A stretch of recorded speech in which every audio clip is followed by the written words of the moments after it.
ودي بألف هنا وشفا. الصينيه لما طلعت من الفرن ما حبيتش احمرها قوي قوي، هي خدت لون واستوت وما فيهاش سوائل زي ما احنا عايزينها، ودي مستويه زي الزبده. بالهنا والشفا اللي هياكل، بالهنا والشفا اللي هيجرب الوصفه. وعايزه اقول لكم الجوانح ليها طعم تاني خالص في الموضوع ده. اتمنى ان الوصفه تعجبكم، اتمنى انكم تشتركوا في قناتي يوصلكم كل جديد، وتعملوا لايك. اللايك ببلاش على فكره والله، وتصلوا على النبي عليه الصلاه والسلام في الكومنتات. ربنا ينفعكم بكل خير وينفعنا بدعواتكم ان شاء الله.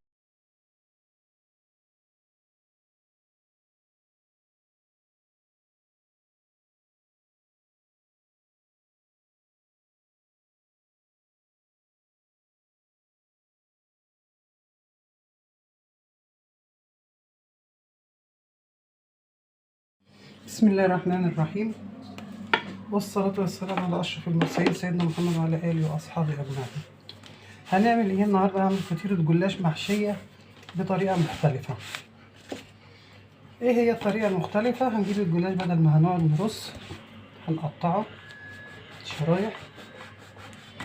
هي جامدة شوية السكينة، مش حامية أوي بس تقطع يعني. هقطعها كلها وأقول لكم. قطعنا الصينية بنفرطها أو نفرفطها كده من بعضيها، تعتبر اتقصت.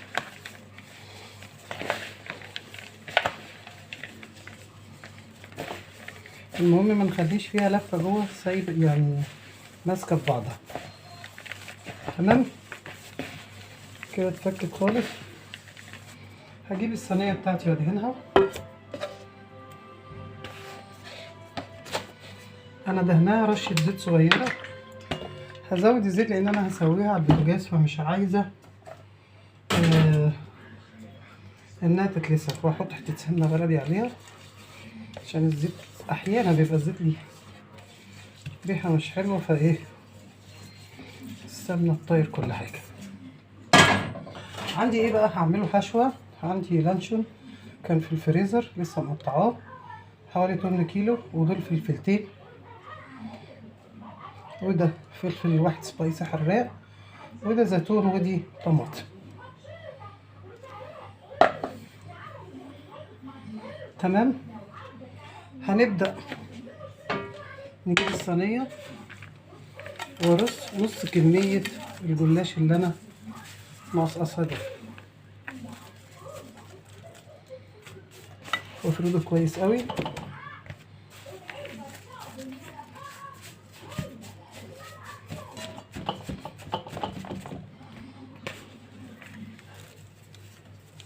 الصينية كبيرة عليها شوية عشان لفة الجلاش دي صغيرة، اللفة الصغيرة.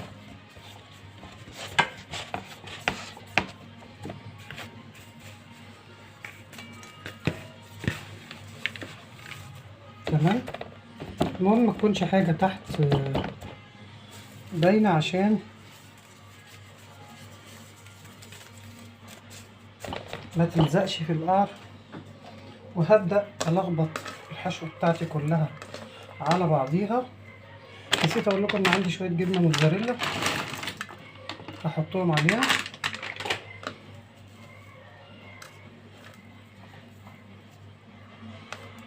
هكسرها.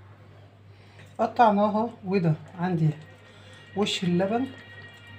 هجيب عليها بس واحدة زبادي و عشان هسقي بيهم. حطيت بدل الزبادي لبن عليها، وبكمية حوالي كوباية أو كوباية أو أكتر. هنعمل إيه؟ هنفرش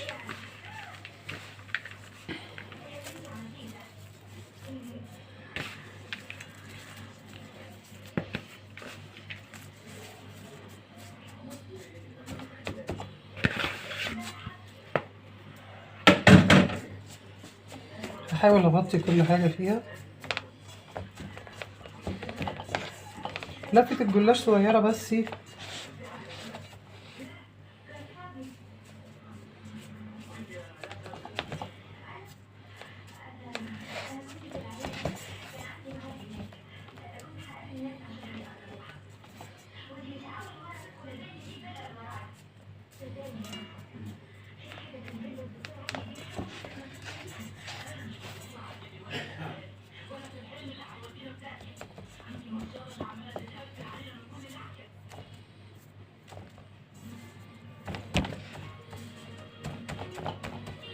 هنبدأ نسقي. طبعا يعني الحشوة مش تخينة قوي، فالحشو اللي احنا هنحطه ده اللي بنسقي بيه ما قطعتهاش بقى لسبب، لان الوش مش متغطي كفاية. لو قطعت اللهم صل على النبي احسن هتبدأ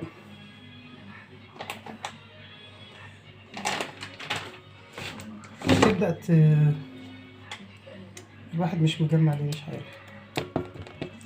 راح حتة سمنة قليلة لان انا يا دوبك حاطة تحت، ومش هحط كتير، حتة بس صغيرة على الوش.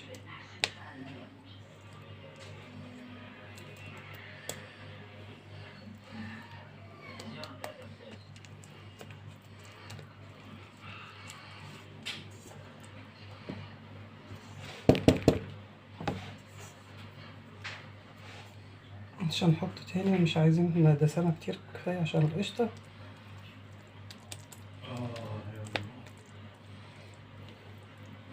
هنظبطها بس كده.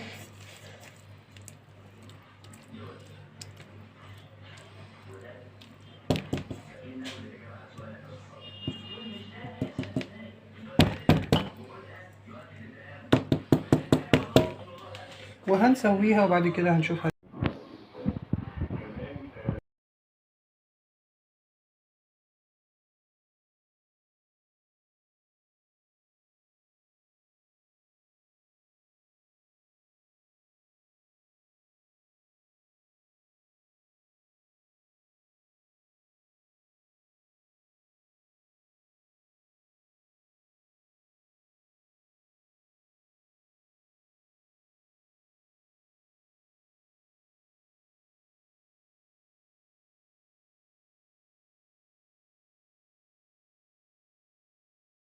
بسم الله الرحمن الرحيم. دي الصينية اتعملت، سويتها على البوتاجاز كلها من فوق زي ما بنسوي الرقاق والحاجات دي. عايزه اقول لكم ريحتها حلوه جدا ما شاء الله. يا دوبك قطعتها 4 وسبتها تهدى شويه وهغطيها، وبكده يبقى انتهت الوصفه. اتمنى ان تكون الوصفه عجبتكم، واتمنى ما تستخسريش فيها اللايك، ما تستخسروش في مجهودنا اللايك، او انك تشتركي، او انك تشيري البتاع. الواحد بيتعب لما بيعمل الحاجات دي على فكره. اتمنى ان كل حاجه تكون عجبتكم، واتمنى تكون القناه بتاعتي عجباكم بحاجاتها البسيطه، وكلكم شاطرين وكلنا شاطرين وكلنا بنتعلم من بعض ان شاء الله من غير مقاطعه. اشوفكم في وصفه تانية. معلش بنهج كتير، صدري تعبني شويه. بسم الله الرحمن الرحيم. بنعمل النهارده صينيه بطاطس. لعلكم بخير ان شاء الله، واتمنى ان الوصفه تعجبكم وتجربوها لانها حلوه قوي وانا عملتها قبل كده. ده حوالي كيلو وربع تقريبا بطاطس، وبصل جوانح. قطعت بصلتين وسط كده، بضحي بقى في البصل الغالي. قطعت بصلتين وعملناهم بالملح والفلفل، وقطعت البطاطس وقطعت عليهم قرن فلفل رومي لان ما عنديش فلفل حامي. حطيت شويه كزبره، وهحط تاني شويه فلفل اسمر لان كنت حاطه قليل على البصل. مختصره لكم الخطوات عشان ما اطولش عليكم في الفيديو، عشان بيتقصوا نصه في التيك توك. فايه، شويه بابريكا وشويه فلفل اسمر حطيتهم، وحطيت شويه كزبره قبلها، وهنحط تاني شويه ملح. تمام. وعندي شويه قوطه طماطم معموله، كانت زياده يعني في طبخه، فشلتها في كيس وقلت خليها تنفع في حاجه تاني. كانت القوطه طبعا ما شاء الله غاليه نار، كانت معديه ال 20 جنيه. المهم كده البطاطس جاهزه، وعندي ادي الجوانح. من بالليل تبلتها بملح وفلفل وشويه بابريكا وشويه كزبره، وركنتها في علبه وشويه زيت ونقطتين خل عليها عشان الزفر. بعد ما غسلتها كويس جدا ونقعتها كويس كاني بعمل فراخ عادي، مفيش اي مشاكل في الحياه، وحطيتها في علبه وبيتها في التلاجة، وصبحت الصبح خدتها تشويح. تمام. خدتها تشويحه عشان الزفر وعشان تنزل كميه السمنه اللي هي فيها دي، عشان متبقاش مليانه دهون. وادي دلوقتي البطاطس اهي، هرصها فوق الصينيه. لسه كده ما حطيناش الطماطم لانها بتفك شويه. هحط معلقه صلصه وازودها.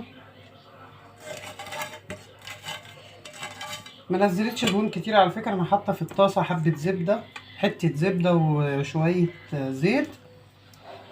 بحط الزبده لان الزيت بيبقى طعمه مش حلو. هنا بحاول ارصها عشان كلها النار تحصلها، السخونيه تحصلها.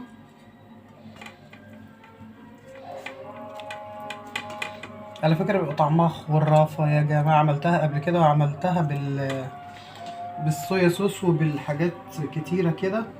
طبعا انا مش حاطه دهون فهضطر احط دول، محطتش اي دهون تحت ومش هحط غيرهم.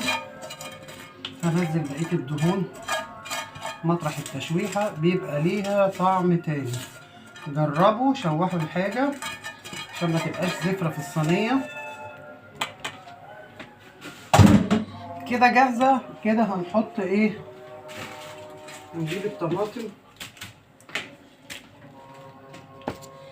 ده فيه شويه شطه، ودي الطماطم غالبا مش هحط غيرها، هسيبها تفك شويه. مش هحط غير دي، هو احنا مش بنحب الطماطم كتيره في الحاجه وبيحب الحاجه ناشفه، فبنعمل اللي مطلوب من سياده المدير بتاع البيت.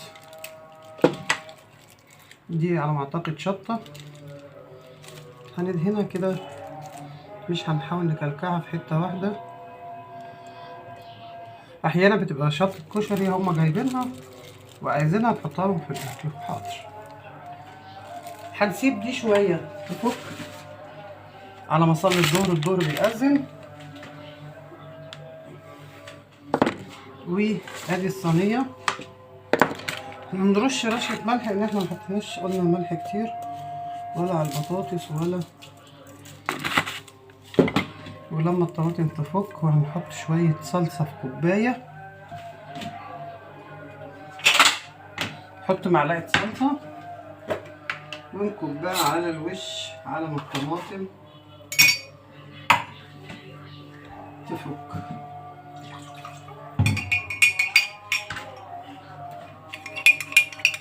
دي صلصه طبعا، دي لما تفك هتبقى مديه سوائل كتير، فاحنا ايه هنكبها كده على الحاجه من فوق تدي لون وتدي في نفس الوقت ايه طعم. كده كملت الوصفه.